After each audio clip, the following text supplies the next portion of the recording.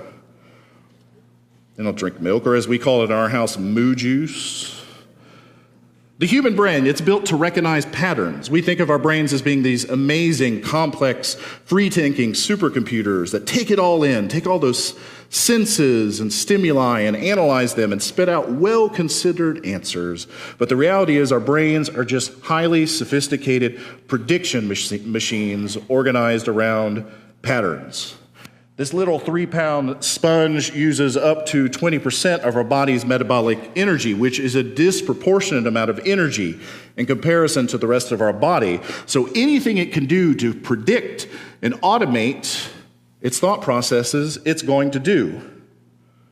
You know that the idea of critically thinking about something can be exhausting. If you've ever renovated a house or built a new house or had to do a large project that involved lots of daily decisions, you know that is exhausting. There is such a thing as decision fatigue. It's why often presidents essentially wear the same suit every single day, so it's one less thing they have to decide.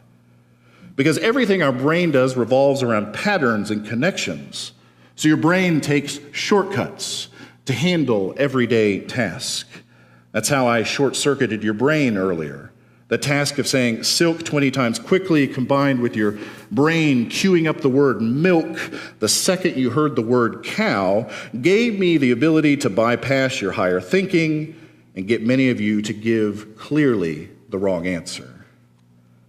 Jesus uses this example of the spiritual shout of an apocalypse to convey one simple message over and over in this passage. Pay attention. You hear it in verse 28. Stand up straight, raise your heads because redemption is near. It's in that parable of the fig tree. When you see these things happening, you know that God's kingdom is near. It's later in the verse. Take care that your hearts are not dulled. Stay alert at all times. In the season of Advent, we are called to pay attention to the things we overlook. To try to override those patterns of hunting and shortcut taking, the programming of our brains.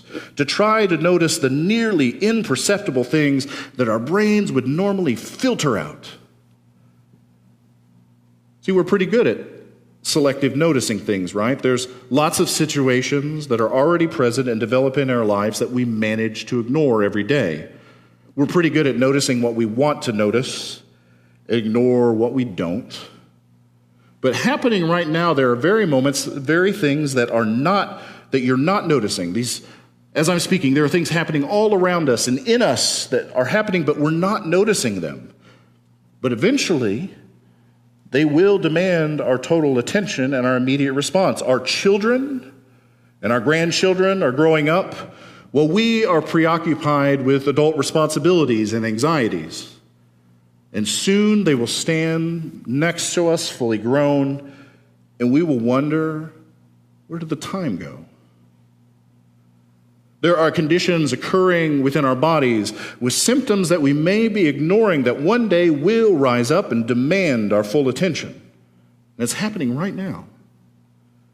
There are relationships that may be fading due to lack of attention. And one day we may face its loss with surprise because we didn't see that broken relationship coming. So at the beginning of Advent, Jesus is shouting to us through this apocalyptic text, stop, pay attention. And the irony is that we have constructed a season around us that's just built on too many things to pay attention to. Gifts to buy, parties to attend, festivities to attend, decorations to put up, friends and family to entertain, travel plans to be made. And not only do our brains limit what we observe and truly see, they also limit what we even think is possible. Because every prediction is inherently limiting. And our brains are good at this. This is generally a good thing. Your brain makes you scared of heights because it's predicting that if you fall, it's not going to go well for you. But that prediction doesn't entertain the possibility that you could fly. So here in Advent, there are new possibilities for healing and reconciliation and new growth. And our brains just don't think that's possible. We've analyzed a broken relationship. We've looked at the opportunities before us. We've felt that tiny spark of inspiration. And we look at those things and we think, there's no hope of success. We've already written it off. So pay attention. Jesus is nearly here. There is more hope. There is more joy. There is more peace, more love here in this in-between than you think is possible. Jesus is coming. He is nearly here. And as Jesus' kingdom approaches, we can feel it breaking into this world if we would only but stop and try to notice the small things we would easily ignore. So in Advent, you are called to hope creatively. Hope in a way that doesn't make sense to our predicting brains. I love the way the author Barbara Brown Taylor puts it. She says, we are called to trust that darkness does not come from a different place than light. It is not presided over by a different God. So even when we are in our dark, broken moments, God is still your God, coming to you with hope and joy and peace and love, if we would but stop and notice it growing around us. The God who shows up in a teenager's womb might show up anywhere. So pay attention.